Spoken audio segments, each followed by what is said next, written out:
Rikiui skauda pilvuką. Atsibudęs ryte, Rikis šoko iš lovos ir nuskubėjo prie praustuvo. Nusiprausęs veiduką ir prasivalęs akis, jis padarė keletą pritūpimų, susilenkė kelis kartus, pakelnojo kojas, pasukiojo akis ir galvą, bei atliko keletą susilenkimų. Taip prasimankštinęs, stryktelėjo prie išėjimo ir, nusileidęs lango atbraila žemyn, pasiekė Cecilijos kambarį. Rikis, kaip visada, pasisveikino su Cecilija ir paklausė, kur ji taip anksti išsiruošė. Cecilija iš tiesų buvo jau nusipraususi bei apsirengusi ir kažkur ketino eiti. Mergaitė Rikiui atsakė, kad šiandien ji eis į mokyklą. Ten rašys, skaitys ir mokinsis dar daug visokiausių dalykų, kurių mokiniai yra mokomi mokykloje.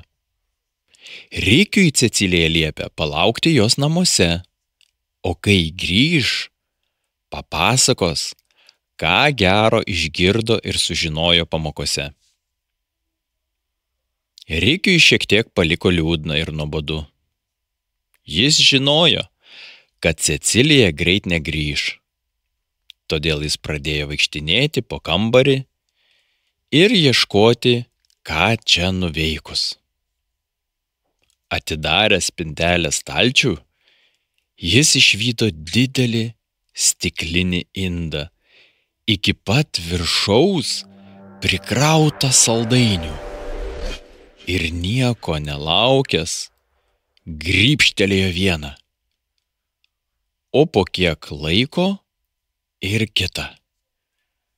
Saldainiai buvo tokie skanūs ir įvairiausių skonių, nuo braškinių, vanilinių, avietinių iki cinamoninių, šokoladinių, arbūzinių ir dar daug kitokių. Taip ragaudamas saldainius vieną po kito, jis svajojo, kaip vieną dieną jiedu su Cecilija važiuos prie jūros, joje maudysis bei smagiai bėgios kopose po smėlį. Tad užsisvajojęs, jis net nepajuto, kaip suvalgė beveik visą indelį saldainių, o aplink jį patį liko tik krūva popierėlių. Indo dugne dar buvo likę kokie 10 ar 15 saldainių, bet palyginus su prieš tai buvusių saldainių kiekiu, tai buvo visiškai nedaug. Rikiui pasidarė šiek tiek gėda. Juk grįžusi iš mokyklos Cecilija tikrai pamatys, kad jis suvalgė beveik visus inde buvusius saldainius. Tai negerai, labai negerai. Ir staiga Rikiui suskaudo pilvuką. Jis net neturėjo jėgų pareiti į savo namus. Tupėjo susirietęs ant Cecilijos lovos ir laukė jos grįžtant. Kai Cecilija grįžo namo, pamatė negaluojantį Rikį ir ne juokais išsigando. Rikis prisipažino suvalgęs beveik visus saldainius ir spėjo, kad tikriausiai dėl to pasijuto blogai.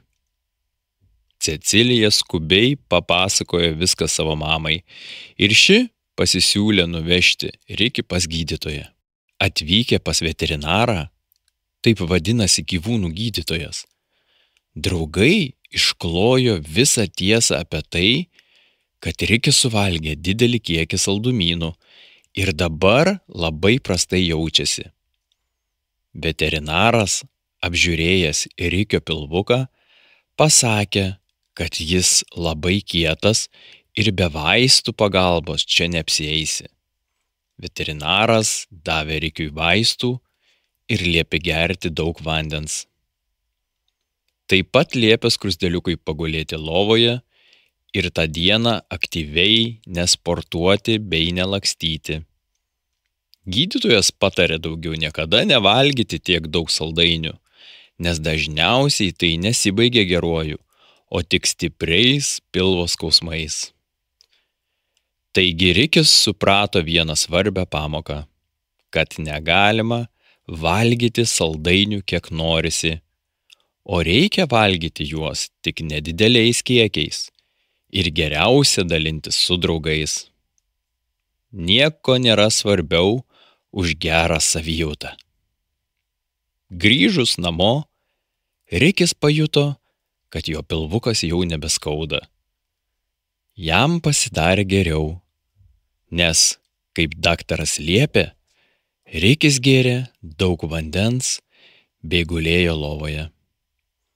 Vakare pasijutęs visai gerai, Rikis nusprendė išeiti į lauką pasivaikščioti. Prieš išeinant už akių užkliuvo likę saldainiai indelyje. Ir jam pasidarė baisu, kad jis gali vėl kada nors jų prisivalgyti. Jis pasakė Cecilijai: Cecilija, tu išmesk tuos saldainius, nes aš jų bijau. Dar atsitiks taip, kad ir vėl jų prisivalgysiu. Labai daug ir tada bus negerai. Bet Cecilija jam atsakė: Riki, nereikia bijoti saldainių, o reikia mokėti laiku pasakyti stop. Reikia turėti saiką.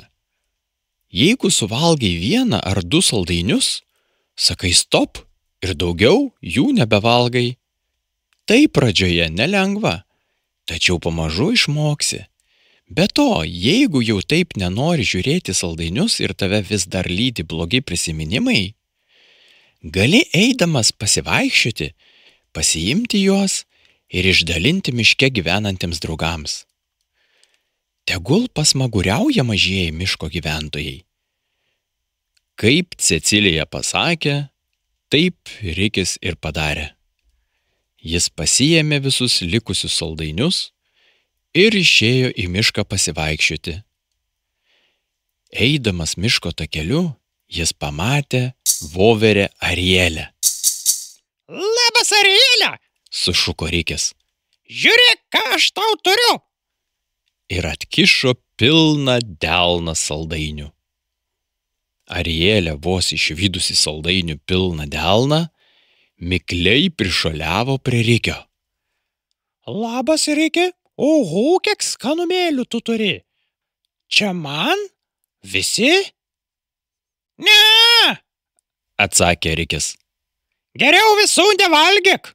Imk 2 saldainius, o likusiais aš pavaišinsiu kitus žvėrelius. Jeigu tu suvalgysi visus saldainius, tau skaudės pilvuką.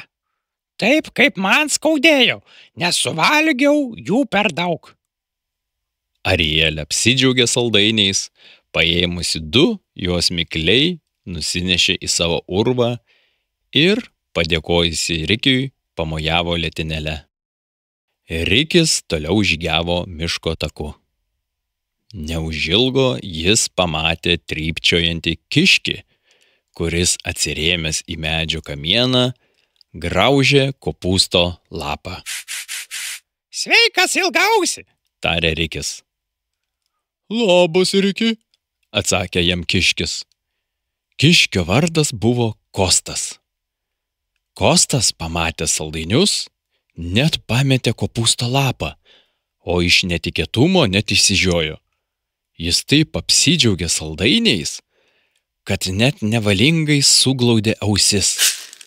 Rikis jam padavė tik 2 saldainius ir papasakojo istoriją apie skaudantį pilvuką.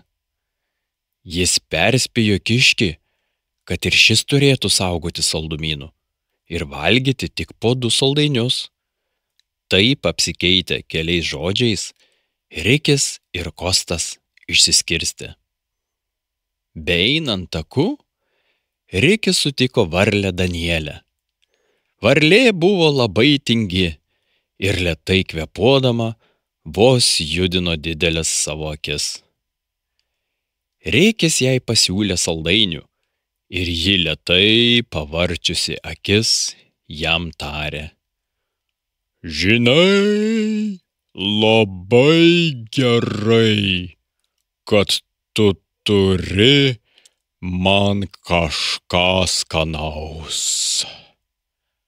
Aš pražiausiu savo burną, o tu padėk man ant liežuvio saldainį. Tada aš jį suvalgysiu. Rikis taip ir padarė. Kai ši išsižiojo, jis padėjo saldainį varliai Danieliai ant liežuvio ir ji gardžiai bei lėtai pradėjo kramtyti. Rikis dar pasakė, kad daug saldainių valgyti negerai ir papasakojo savo patyrimą. Tada atsisveikino su varle ir nužingsniavo toliau. Galiausiai Rikis sutiko pūstauodegę lapę Mildą. Ji kaip tik buvo grįžusi iš svečių gretimame miške. Lapė pasikvietė Rikį pas save atsigerti arbatos ir netrukus užkaitė virdulį vandens. Rikis jai pasakė, kad prie arbatos atsinešė saldainių ir išsitraukęs likusius saldumynus padėjo juos ant stalo. Lapė Milda labai nudžiugo.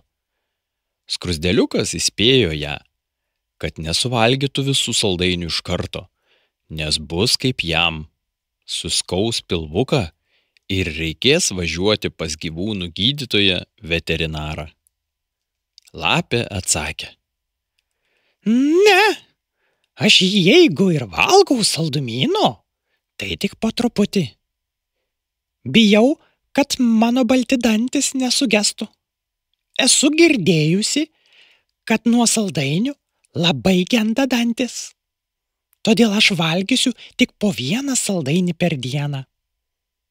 Rikis jai pritarė ir pagalvojo, kad nuo šiandien jis taip pat suvalgys nedaugiau kaip 2 saldainius per dieną. Atsigėręs arbatos ir smagiai pasišnekėjęs su lape Milda, jis atsisveikino. Tądien Rikis grįžinėjo namo labai gerai nusiteikęs. Džiaugėsi ir galvojo, kaip gera yra dalintis. Dalintis ne tik saldainiais, bet ir tuo, ką pats patyrė. Rikiui išmokta pamoka nebuvo maloni, tačiau labai naudinga.